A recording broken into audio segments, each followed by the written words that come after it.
الحمد للہ رب العالمین والصلاة والسلام علی نبینا محمد وعلی آلہ وصحبہ اجمعین اما بعد۔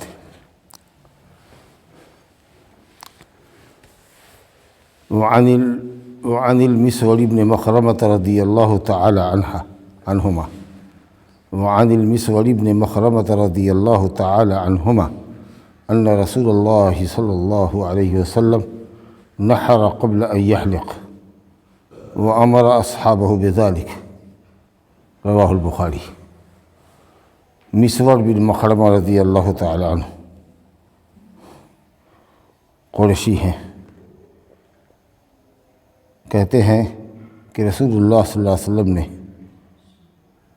اونٹ نہر کیے بال مڑوانے سے پہلے، اور اپنے اصحاب کو بھی، صحابہ کرام رضوان اللہ علیہم اجمعین کو بھی اس کا حکم فرمایا، رواہ البخاری۔ اگرچہ اس حدیث کو مؤلف رحمۃ اللہ علیہ صاحب کتاب علامہ ابن حجر نے عسقلانی رحمۃ اللہ علیہ نے کتاب الحج میں ذکر کیا ہے، لیکن یہ حدیث حج کے باب سے تعلق نہیں رکھتی، یا اس کا تعلق حجۃ الوداع سے نہیں ہے۔ یہ نبی صلی اللہ علیہ وسلم نے جو سن 6 ہجری میں ایک عمرہ کیا تھا، جو پہلا عمرہ تھا مدینہ سے، اور حدیبیہ کا مقام جو آخری حدود ہل ہے، اس کے بعد حرم کی سرزمین شروع ہوتی ہے، وہاں آپ کی قصوہ اونٹنی بیٹھ گئی جس پر آپ گئے تھے۔ مشرکین نے راستہ روک رکھا تھا کہ آپ کو جانے نہیں دیں گے۔ بہت کچھ سمجھایا بجھایا کہ ہم طواف کرنے کے لیے آئے ہیں، عمرہ کرنے کے لیے آئے ہیں، لڑنے بھیڑنے کا کوئی ارادہ نہیں ہے، ہم کو جانے دو، جس مقصد کے لیے ہم آئے ہیں ہم کو طواف صحیح کر دے دو۔ لیکن انہوں نے ایک بھی نہیں سنی، کہا کہ ہم سے اجازت لے کے کیوں نہیں جائے، کیونکہ انہی کا قبضہ تھا مکے پر، بھی مشرکین ہی قابض تھے، لیکن اللہ کے گھر کی زیارت کرنے سے، طواف کرنے سے انہوں نے روکا، جو ان کے لیے کسی بھی صورت میں جائز نہیں تھا۔ بہرحال پورا ایک واقعہ ہے۔ اس موقع پر ایک صلح ہوئی نبی صلی اللہ علیہ وسلم کے درمیان اور مشرکین مکہ کے درمیان، جس میں صلح یہ تھی کہ 10 سال جنگ بندی رہے گی، قریشیوں کی، مکے والوں کی محمد صلی اللہ علیہ وسلم اور آپ کے اصحاب کرام سے جنگ بند رہے گی۔ بہت اچھی بات ہے۔ اور یہ کہ صاحب اس سال آپ کو جانا ہے واپس، عمرہ نہیں کرنا ہے، بیرن واپس جانا ہے آپ کو، اگلے سال آپ آئیے، اور صرف 3 دن آپ کا قیام مکے میں رہے گا، اس کے بعد آپ کو مکہ خالی کرنا پڑے گا، اور تلوار کے سوا کوئی ہتھیار لے کر نہیں آئیے گا، اور بھی تلوار آپ کی نیام میں بند رہنی چاہیے، کھلی ہوئی نہیں ہونی چاہیے۔ اور بھی کچھ شرطیں تھیں، تفصیل میں جاننے کا موقع نہیں ہے۔ اس کو صلح حدیبیہ کہتے ہیں۔ بہرحال آپ نے صحابہ کرام کے سامنے کہا کہ اب تو جانا نہیں ہے، تو اس لیے جو اونٹ میں لے کر آیا ہوں اس کو ذبح کرتا ہوں۔ دشمن نے گویا ایک طرح سے روک دیا مکہ پہنچنے سے۔ اس کو علمی اصطلاح میں کہتے احصار، روک دیا جانا۔ تو اگر دشمن روک دے، جانے نہ دے آگے، تو ایسی صورت میں کیا ہوگا؟ قربانی کرنی پڑے گی۔ حالانکہ عمرہ میں کوئی قربانی نہیں ہے، لیکن آپ نے اونٹ ذبح کیا، پہلے اونٹ ذبح کیا، اس کے بعد آپ نے بال مڑوایا۔ صحابہ اکرام سے کہا تو ذرا سا ٹال مٹول چل رہا تھا کہ ہم عمرہ کیے بغیر کیسے جائیں، کیسے اپنے بال مڑوا لیں۔ تو آپ نے حضرت ام سلمہ رضی اللہ عنہ نے مشورہ دیا کہ آپ لوگوں کی پرواہ نہیں کیجیے، آپ جا کے کیجیے نا، پہلے آپ کریں گے، آپ کا دیکھا دیکھی لوگ کر لیں گے، پہلے آپ اونٹ ذبح کر لیجیے، نہر کر لیجیے، بال مڑوا لیجیے، دیکھا دیکھی کر لیں گے۔ وہی ہوا الحمدللہ۔ تو اسی موقع پر نبی صلی اللہ علیہ وسلم نے کے تعلق سے ہے کہ نبی صلی اللہ علیہ وسلم نے اونٹ کو نہر کیا، جو کھڑے کھڑے ہوتا ہے، ایک پاؤں باندھے رہتے ہیں بایاں پیر اگلا، اور 3 پیر پر اونٹ کھڑا رہتا ہے، اور اس کے بعد آپ نے بال مڑوایا۔ قرآن نے بھی کہا وَلَا تَحْلِقُوا رُؤُوسَكُمْ حَتَّىٰ يَبْلُغَ الْهَدْيُ مَحِلَّهُ، بال اپنے نہ مڑواؤ جب تک کہ ہدی قربان گاہ تک نہ پہنچے، پہلے قربانی ہوگی، اس کے بعد ہی بال مڑایا جائے گا۔ یہ ترتیب ضروری ہے۔ کب؟ جب کہ مکے جانے سے کسی کو دشمن روک دے اور نہ پہنچنے دے، ایسی صورت میں یہ حکم ہے۔ تو یہ واقعہ گویا کہ حدیبیہ کے عمرے کا ہے۔ تو جو آدمی دشمن کی وجہ سے رک جائے اور دشمن اس کو آگے نہ بڑھنے دے، تو ایسی صورت میں اگر وہ واپس آنا چاہتا ہے تو اس کو جانور قربانی کرنا پڑے گا۔ اگر نہیں ہے جانور اس کے ساتھ تو خرید کے وہاں کے بازار سے خرید کر کے ایک بکرا کرے یا بڑے جانور میں ایک حصہ لے، اس کے بعد بال بڑھوالے، احرام کی چادر کھول دے، پھر وہاں سے واپس آئے۔ اور اگر بہت غریب آدمی ہے، جانور نہیں خرید سکتا ہے تو انشاءاللہ معاف ہے۔ اگرچہ بعض علماء نے کہا کہ نہیں، 10 دن روزہ رکھنا ہوگا، 7 دن وہاں 3 دن وہاں اور 7 دن گھر لوٹ کر کے، جیسے کہ تمتع کرنے والا حاجی کرتا ہے، لیکن دونوں میں فرق ہے۔ یہ بیچارہ عمرہ کے مناسک ادا نہیں کر سکا، اس کے عوض میں یہ قربانی دے رہا ہے۔ اب وہ شکرانے میں دیتا ہے کہ اللہ تعالیٰ نے ایک ہی سفر میں عمرہ اور حج دونوں نصیب کیا، اس لیے دونوں کا مسئلہ ڈفر ہے، الگ الگ ہے۔ تو اگر غریب مسکین آدمی ہے، نہیں خرید سکتا ہے، 1400 صحابہ کے ساتھ آپ گئے تھے یا 1500 صحابہ کے ساتھ، تو سب نے تو نہیں کیا، بہت سے لوگ غریب تھے اس میں جنہوں نے قربانی نہیں کیا، لیکن نبی صلی اللہ علیہ وسلم سے یہ حکم ثابت نہیں کہ روزہ رکھو اور پھر گھر چل کے روزہ رکھو گے، جیسے حاجی حج تمتع میں کرتا ہے اگر قربانی نہ دے سکے تو جس کے پاس جانور ہے وہ جانور کرے گا، اور جس کے پاس نہیں ہے وہ خرید کر کے جانور ذبح کرے گا، پھر بال کو مڑواوے گا یا چھوٹا پورے سر سے کرے، اس کے بعد احرام کو کھول کے چلائے۔ تو کچھ لوگوں نے کہا کہ مکہ پہنچنے سے روکنے والی چیز اگر دشمن ہو، جیسا کہ نبی صلی اللہ علیہ وسلم کے ساتھ مشرکین نے کیا، تب ایسی صورت میں یہ حکم ہے۔ باقی اگر آپ گئے، بیمار پڑ گئے، تو احرام کی چادر میں آپ رہیے، جائیے ہاسپٹلائز ہو جائیے۔ جا رہے تھے، جدے میں اترے، گر گئے، ٹانگ ٹوٹ گئی، اب 1 سوا مہینہ پلاسٹر لگا رہے گا، جائیے ہاسپٹل میں جا کے رہیے یا ہوٹل میں رہیے۔ جب آپ اچھے ہوئیے گا تو آپ کو طواف اور سعی کر کے لوٹ کے آنا ہے، لیکن کر کے ہی آنا ہے، چاہے جتنا دن ٹھہرنا پڑے۔ لیکن جمہور اہل علم نے کہا ہے کہ نہیں، اگرچہ دشمن نے نبی صلی اللہ علیہ وسلم کو روکا تھا، تب آپ نے قربانی دے کے واپسی کر لی۔ اگر کوئی بیمار پڑ جائے اور صبر نہ کر سکتا ہو یا ہاتھ پیر ٹوٹ جائے، پلاسٹر بندھوائے، لیکن وہاں اپنا وقت نہیں گزارنا چاہتا ہے، اپنے ملک واپس آنا چاہتا ہے، تو اس کے لیے بھی یہ حکم ہے کہ وہ ایک جانور ذبح کر کے بال بڑھوا کر وہاں سے پھر واپس آ جائے۔ سمجھ گئے؟ چلیے، تو یہ ایک مسئلہ تھا۔ اب حج کے تعلقات سے جو مسئلے آتے ہیں، 10 تاریخ کو کیا کرنا ہے؟ 10 تاریخ کو جب مینا سے آئے تو سب سے پہلے جبل عقبہ، جو آخری پلر ہے گھاٹی کے پاس، وہاں جا کر کے 7 کنکڑی لگا دینی۔ اب یہ 7 کنکڑی لگا دیا، اس کے بعد بال مڑوانا ہے۔ یہ 2 کام آپ نے کر لیا، رمی کر لیا، 7 کنکڑی لگا دیا جمرہ عقبہ کو، اللہ اکبر کے ساتھ 7 کنکڑی، تلبیہ ختم ہو گیا تھا۔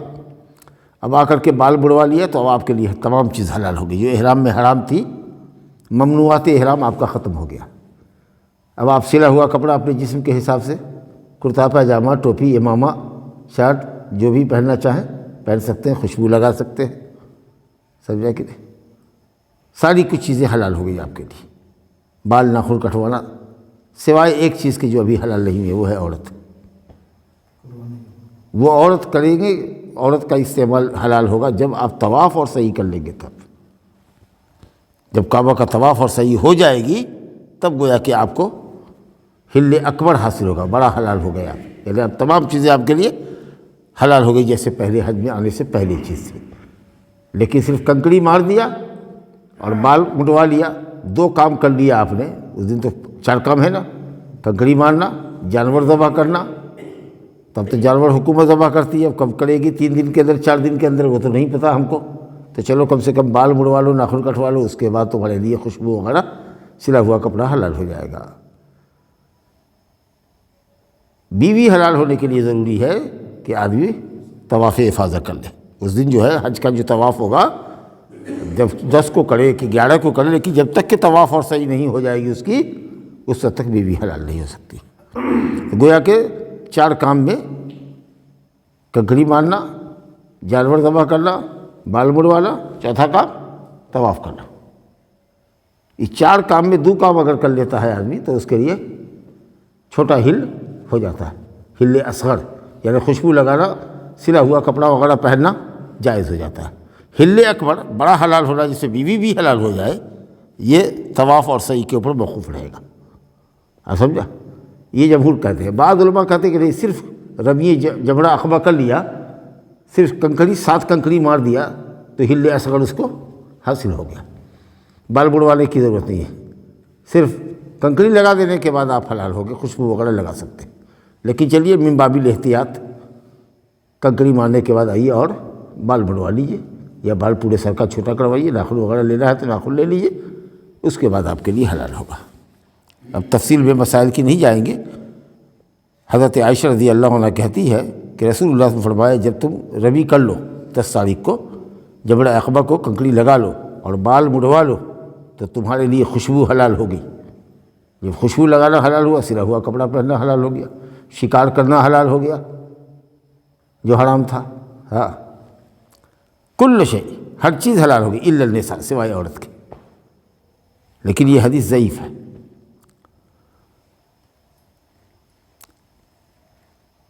اور اس کے مقابلے میں تھوڑی بہتر حدیث ہے کہ جب کنکری مار دو جمرہ عقبہ کو، صرف کنکری مار دو تو حلال ہو جائے گا۔ لیکن جمہور نے کہا کہ کنکری مارنے کے ساتھ ساتھ بال بھی مڑوائے گا تبھی یہ خوشبو لگائے گا، سمجھائے گا۔ تو یہ تو مرد کے لیے ہوا کہ کنکری لگانا ہے مرد عورت سب کو، اور بال مڑوانا ہے یا چھوٹا کرانا ہے پورے سر کا۔ اور پڑھ چکے ہیں حدیث کہ نبی صلی اللہ علیہ وسلم نے 3 مرتبہ کہا تھا کہ اللہ رحم کر مڈوانے والے پر، چوتھی مرتبہ میں کہا تھا چھوٹا کرانے والے پر۔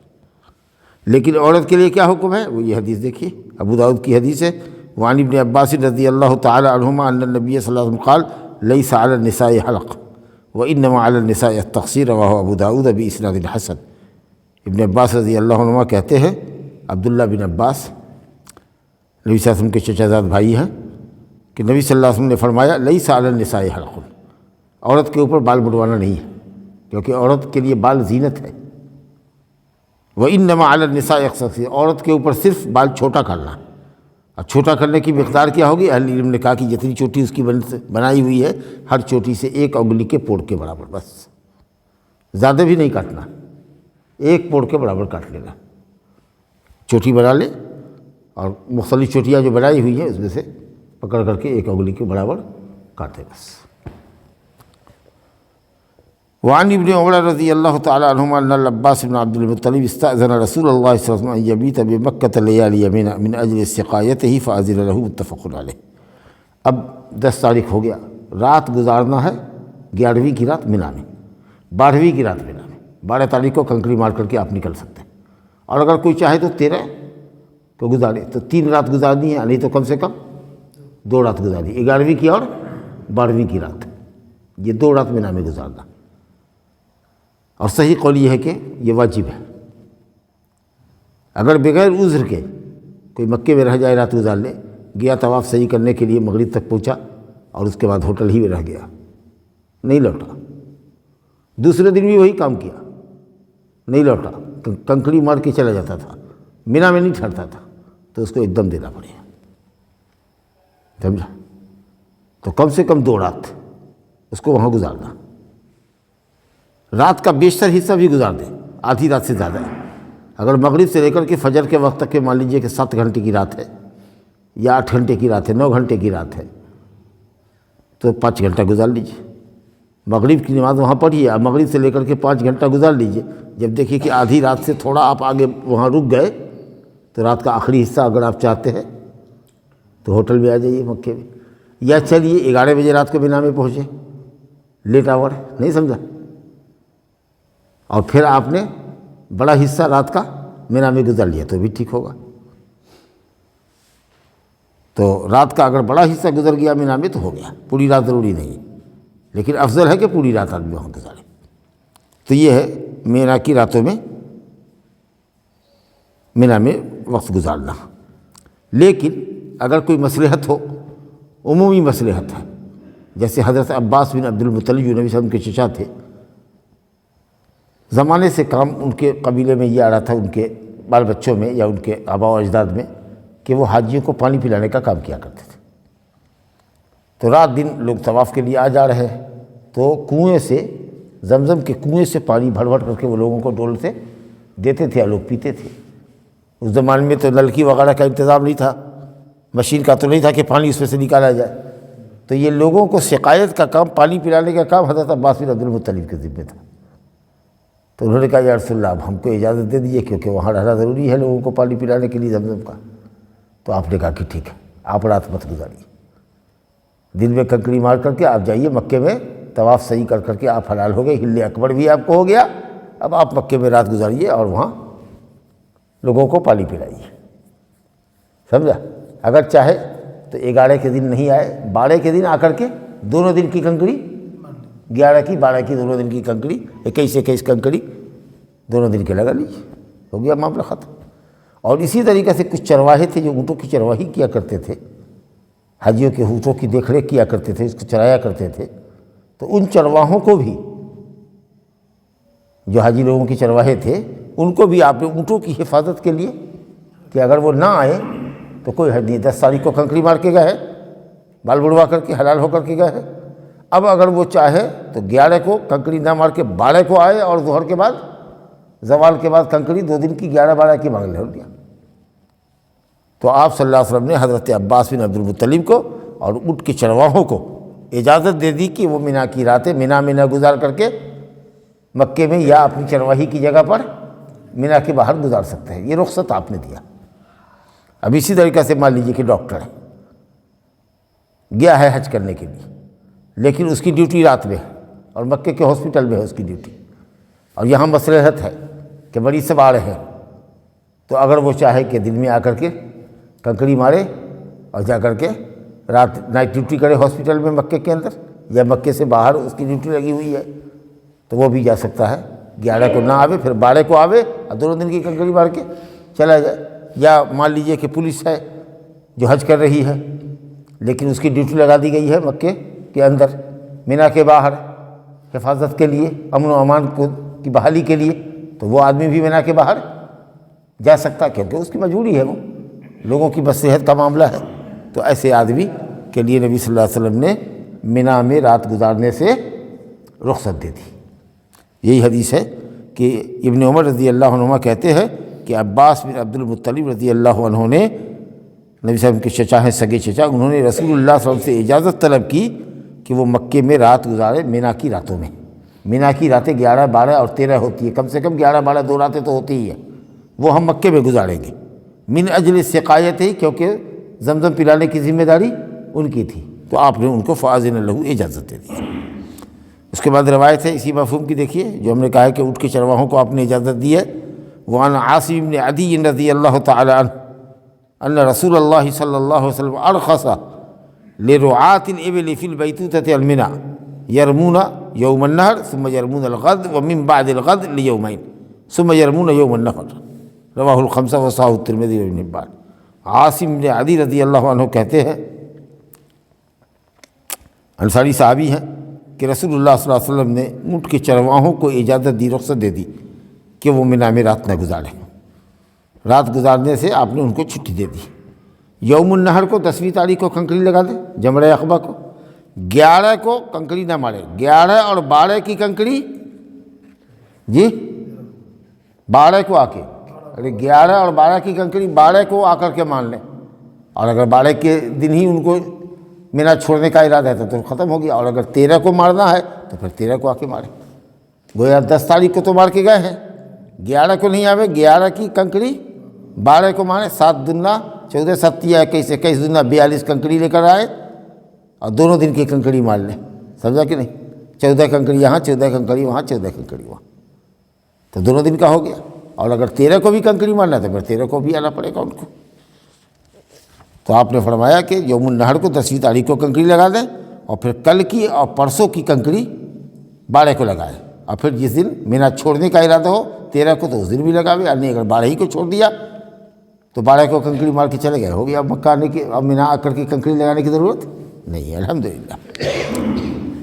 اس کے بعد دیکھیے، وعن ابی بکر رضی اللہ تعالی عنہ قال خطبنا رسول اللہ صلی اللہ علیہ وسلم یوم النحر، الحدیث متفق علیہ۔ ابو بکر رضی اللہ عنہ کہتے ہیں کہ نبی صلی اللہ علیہ وسلم نے، رسول اللہ صلی اللہ علیہ وسلم نے یوم النحر کو ہم لوگ کو خطبہ دیا۔ وہی جب کنکری لگائی نا تو وہیں پر سے ہٹ کر کے آپ نے بتایا لوگوں سے کہ اے لوگوں، حمد و نعت کے بعد اللہ کی تعریف، رسول پر درود و سلام بھیجنے کے بعد، اے لوگوں کون سا دن ہے یہ، کون سا مہینہ ہے، کون سا شہر ہے یہ؟ تو صحابہ نے کہا کہ اللہ اس کا رسول زیادہ جانتے ہیں۔ آپ نے کہا کیا یہ آج یوم النحر نہیں ہے، 10ویں تاریخ نہیں ہے؟ کیا یہ ذی الحجہ کا مہینہ نہیں ہے؟ کیا یہ مکہ شہر نہیں ہے، حرم نہیں ہے؟ کہا ہاں یا رسول اللہ۔ کہا کہ 3 حرمتیں جمع ہیں، 3 عظمتیں جمع ہیں۔ اسی طریقے سے تم لوگوں کی جان، تم لوگوں کا مال، تم لوگوں کی عزت و آبرو ایک دوسرے کے لیے ایسے ہی حرام ہے جیسے آج کا یہ دن حرام ہے، آج کا یہ مہینہ ذی الحجہ کا مہینہ حرمت والا مہینہ ہے، یہ شہر حرمت والا ہے، ویسے ہی ایک دوسرے کی جان مال کو سمجھو گے۔ اور کنکڑی کیسے لگائی جانی چاہیے، اس طرح کی باتیں آپ نے بتائی، کچھ لوگوں کے سوالات کے جوابات دیے آپ نے۔ مگر حاجی 10 تاریخ کو وہاں بقرعید کی نماز نہیں پڑھتا ہے، مشغولیت کی وجہ سے ان کے لیے بقرعید کی نماز نہیں ہے، عید الاضحیٰ کی نماز نہیں، بس کنکڑی لگانا ہے۔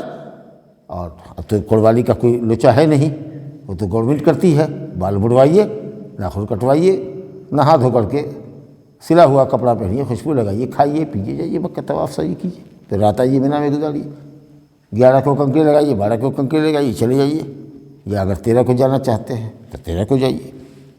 چلیے صاحب، تو آپ نے یوم النحر کے دن بھی خطبہ دیا، اور آگے دیکھیے 11ویں کو بھی آپ نے خطبہ دیا ہے، کچھ مسائل لوگوں کو بتائے۔ وان سرا بنت نبہان،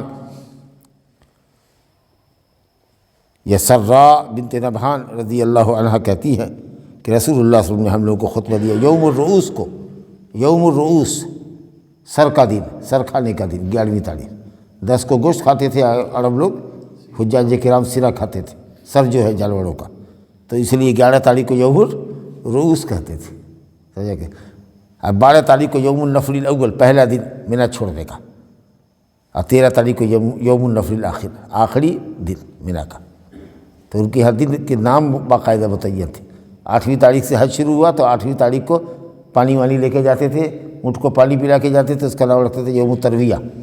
9 تاریخ یوم عرفہ، 10 تاریخ یوم النحر قربانی کا دن، 11 تاریخ یوم الرؤوس سر کھانے کا دن، 12 تاریخ یوم النفر الاول پہلا دن جس پہ مینا چھوڑا جائے، اور 13 تاریخ یوم النفر الاخر آخری دن جس پہ مینا چھوڑ دیا جائے۔ یہ 5 دن کے الگ الگ نام ہیں ان کے۔ تو آپ صلی اللہ علیہ وسلم نے یوم الرؤوس کو یعنی 11ویں ذی الحجہ کو خطبہ دیا اور فرمایا کہ الیس ھذا اوسط ایام التشریق، کیا یہ ایام تشریق کا بیچ والا دن نہیں ہے؟ الحدیث رواہ ابو داؤد باسناد حسن۔ اس کے بعد حضرت عائشہ رضی اللہ عنہ کی ایک حدیث ہے، نبی صلی اللہ علیہ وسلم نے ان سے کہا طوافک بالبیت وسعیک بین الصفا والمروہ یکفی لحجک وعمرتک، رواہ مسلم۔ عائشہ رضی اللہ عنہ کہتی ہے کہ نبی صلی اللہ علیہ وسلم نے ان سے کہا تھا کہ تمہارا کعبہ کا طواف کرنا، 10 تاریخ کو انہوں نے طواف کیا تھا، اور صفا مروہ کے درمیان سعی کرنا تمہارے حج اور عمرہ دونوں کے لیے کافی ہو گیا۔ اصل میں حضرت عائشہ رضی اللہ عنہ عمرہ کی نیت سے آئی تھی، ٹھیک ہے۔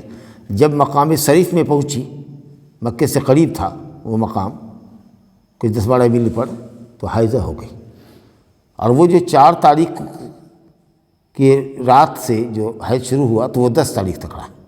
اب اس بیچ میں وہ جو عمرہ کرنے کے ارادے سے آئی تو طواف اور سعی نہیں کر سکی، یا بال کی ایک پوڑ کے برابر چھوٹا کر کے جو عمرہ سے حلال ہونا ہوتا ہے وہ نہیں ہو سکا، تو رونے لگی۔ تو آپ کہا کیوں روتی ہے؟ یہ چیز تو اللہ تعالیٰ نے عورتوں کے مقدر میں کیا ہے، بال کھول کر کے نہا لو، صفائی ستھرائی کر لو، اور حج کی نیت کا اضافہ کر لو، قران کرو میری طرف سے، سمجھا؟ میں قربانی دے دوں گا، اور بیٹھی رہو، جب پاک ہوگی تو کر لو گی۔ چنانچہ کہا کہ سب کام کرو سوائے کعبہ کے طواف کرنے کے۔ تو گئی 9 تاریخ، جب 8 تاریخ ہوا تو حج پہ چلی گئی، مینا میں رہا، نماز تو پڑھنا نہیں حائضہ کو، عرفات گئی، وہاں بھی رہیں، مزدلفہ آئیں، مینا آئی، کنکڑی لگایا، بال کی ایک پوڑ کاٹی۔ اب اس کے بعد وہ پاک ہو گئی، تو پاک ہونے کے بعد صفائی ستھرائی کرنے کے بعد غسل طہارت کر لینے کے بعد وہ کعبہ آئی، تو کعبہ آ کر کے 7 چکر طواف کا انہوں نے لگایا اور صفا مروہ کی سعی کر لی۔ تو جو آدمی حج قران کرتا ہے، اگر وہ ایک مرتبہ بھی صفا کعبہ کا طواف کر لے اور صفا مروہ کی سعی کر لے 7 چکر، تو یہ عمرہ اور حج دونوں کے لیے ہو گیا۔ تو اماں عائشہ سے نبی صلی اللہ علیہ وسلم نے فرمایا کہ آج کا تیرا یہ طواف جو پاک ہونے کے بعد 10 تاریخ کو کی ہو، یہ طواف اور یہ جو سعی کیا ہے 7 مرتبہ بھاگ دوڑ، یہ تمہارے حج اور عمرہ دونوں کے لیے۔ چلو 11 12 کو 13 کو کنکڑی مار کے ہم لوگ نکل چلیں گے۔ اب 13 کی جب رات ہوئی، جب آپ آئے مینا چھوڑ کر کے، ایک وادی میں وادی محسب نام کی ہے، وہاں ٹھہرے، اور کہا کہ یہیں پر ہم لوگ رکیں گے، عشاء کی نماز کے بعد آدھی رات کے بعد سے تم لوگ قافلے میں جاؤ اور وداعی طواف، الوداعی طواف کر کے آؤ، پھر صبح فجر کی نماز پڑھیں گے اور نکل چلیں گے مدینے کے راستے پر۔ اس کو وادی محسب میں آپ ٹھہرے تھے، خیف بنی کنانہ بھی اس کو کہتے ہیں، مکہ اور مدینہ کے درمیان وہ وادی تھی۔ تو اب حضرت عائشہ رضی اللہ عنہ نے کہا کہ یا رسول اللہ، میں آئی تھی عمرہ کی نیت سے، طواف صحیح نہیں کیا تھا عمرہ کا، حج کا طواف اور صحیح میں نے کیا، اور آپ نے کہا تھا کہ یہ حج عمرہ دونوں کے لیے ہوگا۔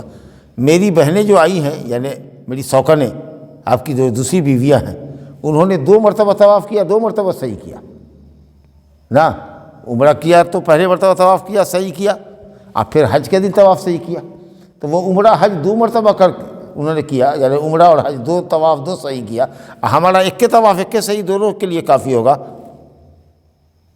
تو آپ نے کہا ہاں، لیکن اس کے باوجود یہ ضد پہ رہی کہ نہ، میں 1 عمرہ اور کروں گی، میں نے پہلا جو عمرہ نہیں کیا عذر کی وجہ سے، وہ میں 1 عمرہ اور کروں گی۔ تب آپ نے ان کے بھائی حضرت عبد الرحمن بن ابو بکر رضی اللہ عنہ سے کہا کہ لے جائیے اپنی بہن کو تنیم لے جائیے، وہی حدیبیہ کے مقام پر، وہیں سے مسجد عائشہ اس کا نام رکھ دیں۔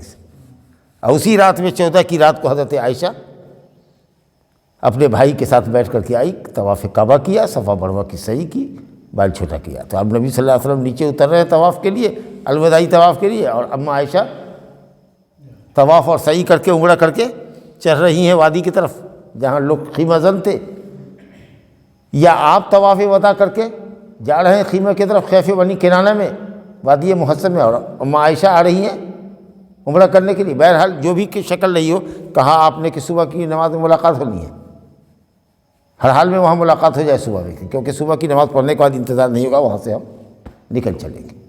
تو اس طریقہ سے حضرت عائشہ رضی اللہ عنہ نے حج کے بعد 1 طواف کیا مکے سے، اس لیے کہ انہوں نے حج سے پہلے والا طواف اور صحیح عمرہ کی نہیں کیا تھا بیماری کی وجہ سے۔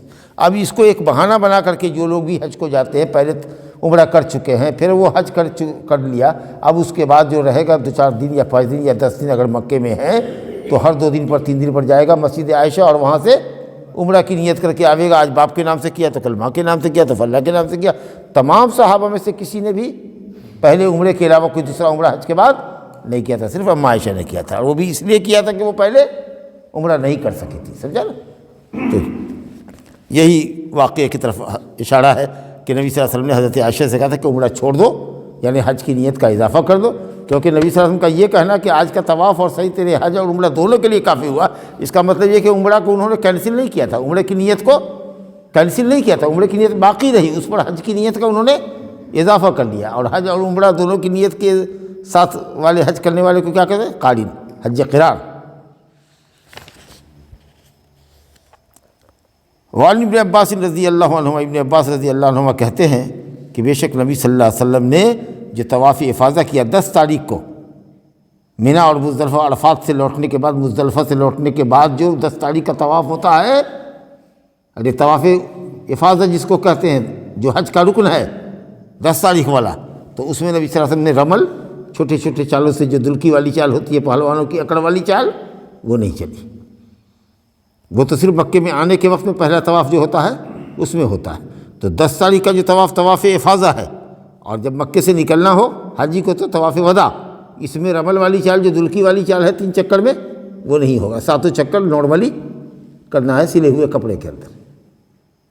تو وہی کہتے ہیں ابن عباس رضی اللہ عنہ کہ نبی صلی اللہ علیہ وسلم نے اس 7 چکروں میں جو طواف افاضہ ہے، جو مینا عرفات وغیرہ سے لوٹنے کے بعد، عرفات اور مزدلفہ سے لوٹنے کے بعد جو 10 تاریخ کو آپ نے کیا ہے، کنکری لگانے کے بعد، قربانی کرنے کے بعد، بال ناخن کاٹنے کے بعد، خوشبو لگا کے نہا دھو کے سلا ہوا کپڑا جو پہن کر کے گئے ہیں طواف کرنے کے لیے، تو اس میں آپ نے رمل نہیں کیا، سمجھا۔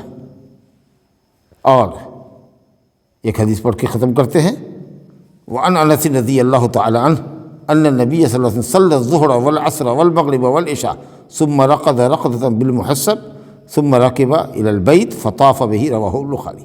حضرت انس رضی اللہ عنہ کہتے ہیں کہ نبی صلی اللہ علیہ وسلم نے ظہر کی نماز پڑھی مینا میں، ظہر کی نماز کے بعد جا کر کے آپ نے 13 تاریخ کو تینوں جمرات کو کنکریاں لگائی، وہاں سے چل دیا عصر کی نماز وادی محسب میں پہنچ کر کے، جہاں آپ کو خیمہ زن ہونا تھا، کسی نے پوچھا یا رسول اللہ کہاں ٹھہریے گا؟ تو کہا کہ مکے میں تو کوئی ہمارا گھر نہیں، ہم لوگ تو مسلمان ہو کر کے چلے گئے، ہمارے خاندان کے لوگ، اور عقیل رہ گئے جو ابو طالب کے بیٹے تھے، وہ تھے اس زمانے میں کافر، تو عقیل میاں نے زمین کو بیچ دیا، مکان کو بیچ دیا، تو اب تو ہمارا کوئی حصہ زمین ہے نہیں، ہمارا کوئی مکان نہیں ہے، تو میں کہا ہم کہاں رہیں گے یا رسول اللہ، کہاں اتریں گے مکے میں؟ آپ نے کہا کہ حل ترک لنا عقیل المنزل، عقیل نے کیا ہمارے لیے کوئی گھر چھوڑا؟ یا رسول اللہ بیچ چکا، تو ہم یہیں رہیں گے، وادی محسب میں رہیں گے۔ اللہ تعالیٰ کی نعمت کا شکرانہ ہے، مکے میں 3 سال کے لیے، تقریباً 3 سال کے لیے مشرکین نے محمد صلی اللہ علیہ وسلم کا اور آپ کے خاندان والوں کا بائیکاٹ کیا تھا۔ اس بائیکاٹ کے خلاف اسی وادی میں کچھ اچھے لوگوں کی جو مدینہ سے آئے تھے، کچھ اچھے لوگ جو مکے والے تھے، سب کی مشورے کی میٹنگ ہوئی کہ اس معاہدے کو، مقاطعہ جو ہے سوشل بائیکاٹ کا، اس کو ختم کیا جائے، اعلان کر دیا جائے۔ اور نبی صلی اللہ علیہ وسلم نے ان کو کہہ دیا تھا اللہ تعالیٰ کے بتانے پر کہ جو معاہدہ لکھا گیا تھا سب معاہدے کو دیمک نے کھا لیا ہے، لہذا کوئی معاہدہ نہیں ہو سکتا ہے۔ کہہ سکتے کہ لاؤ معاہدہ دکھاؤ کہاں ہے معاہدہ، اور ایسا ہی ہوا، معاہدہ ختم ہو گیا۔ رات میں یہ پلاننگ ہوئی اور صبح میں دیکھا کہ سب لوگ مل کر کے طواف کر رہے ہیں۔ ابو جہل جل بھن کے اٹھ کباب ہو گیا، کہا کہ ضرور لگتا ہے کہ رات میں اس معاہدہ کے خلاف پلاننگ ہوئی، ٹھہرو میں تم کو دکھاتا ہوں تم لوگوں کا معاہدہ کیا ہوا ہے، اے قبیلے کے فلاں فلاں قبیلے کے سرداروں، تم لوگوں نے دستخط کیا ہے اس معاہدے پر کہ بنو ہاشم سے، بنو مطلب سے ہم لوگ گفتگو نہیں کریں گے، ان سے شادی بیاہ نہیں کریں گے، کھانا پینا تک کی اشیاء پہنچنے نہیں دیتے، ناکہ بندی کر دیا تھا پورے طریقے سے، سوشل بائیکاٹ جس کو کہتے ہیں۔ کہا دکھاؤ تو کہاں معاہدہ ہے؟ جب گیا اور معاہدہ کا کاغذ لایا تو ہاتھ میں رکھتے ہی سب ریزہ ریزہ ہو کر کے، چورا چورا ہو کر کے، گردہ ہو کر کے بکھر گیا، کچھ نہیں رہا، شاید وہ حصہ رہ گیا جس میں اللہ کا نام لکھا ہوا تھا، سمجھا نا؟ تو اپنے جیسا منہ بنا کر کے ابو جہل رہ گیا۔ تو یہ جو اتنا بڑا سوشل بائیکاٹ تھا، اس کے خلاف کچھ اچھے لوگوں کی مداخلت سے جو مدینہ سے آئے تھے اور مکے والوں کو کچھ ملا کر کے کہ یہ سب ہمارے ہی بھائی بند ہیں، اور ان کے ساتھ اس طریقے سے ظالمانہ سلوک 3 سالوں سے جاری ہے، تو اللہ تعالیٰ نے اس نعمت کے شکرانے میں کہ وہ میٹنگ اسی وادی میں ہوئی تھی، وادی محسب میں، ہم یہیں ٹھہریں گے۔ آپ سمجھے نا؟ تو وہی کہتے ہیں کہ عصر کی نماز نبی صلی اللہ علیہ وسلم نے وہاں پڑھی، مغرب بھی پڑھی، عشاء بھی پڑھی، پھر وادی محسب میں تھوڑی دیر کے لیے سوئے، اور سونے کے بعد ایک آدھ نیند لینے کے بعد، ہلکی پھلکی لینے کے بعد پھر وہاں سے گئے مکہ طواف وداع کرنے کے لیے، سمجھا؟ اور وہاں سے طواف وداع کر کے آئے، اما عائشہ بھی اس درمیان میں طواف کر کے صحیح کر کے عمرہ کر کے آ گئی۔ پھر فجر کی نماز میں سارے لوگ اسی وادی محسب میں اکٹھا ہوئے، فجر کی نماز ادا کی گئی، سنت ہوئی، فرض ہوئی، اور اس کے بعد وہاں سے نکل گئے، سمجھا نا؟ تو عائشہ رضی اللہ عنہ کہتی ہے کہ انہا لم تکن تفعل ذلک النزول بالابتہ، یہ وادی ابتہ میں اترنا یہ حج کی سنت نہیں ہے کہ وہاں رکے، اب سب کچھ تو چلا آتا ہے مکہ، ارے یہ تو اتفاقی نزول تھا کہ نبی صلی اللہ علیہ وسلم کے لیے کوئی مکے میں گھر نہیں تھا، اس لیے آپ وہاں ٹھہرے اور اللہ کی نعمت کے شکرانے میں ٹھہرے۔ اور پھر یہ ہے کہ وہ مدینے کے راستے سے پر نکلنے کے لیے زیادہ وہاں سے سہولت تھی، تو اس لیے شہر کے باہر ہی آپ نے اس وادی کو منتخب فرمایا تھا۔ تو اس لیے وادی محسب میں رات گزارنا واپسی میں یہ حج کی سنت نہیں ہے۔ نبی صلی اللہ علیہ وسلم اترے تھے وہاں اس لیے کہ آپ کے لیے کوئی جگہ نہیں تھی، وَلِأَنَّهُ كَانَ مَنْزَلًا أَسْمَحَ لِخُرُوجِهِ، اور اس وجہ سے بھی کہ وہ جگہ ایسی تھی کہ وہاں سے نکلنا مدینے کے لیے زیادہ آسان تھا۔ رواہ مسلم۔ ھذا وباللہ التوفیق، صلی اللہ علیہ وسلم محمد۔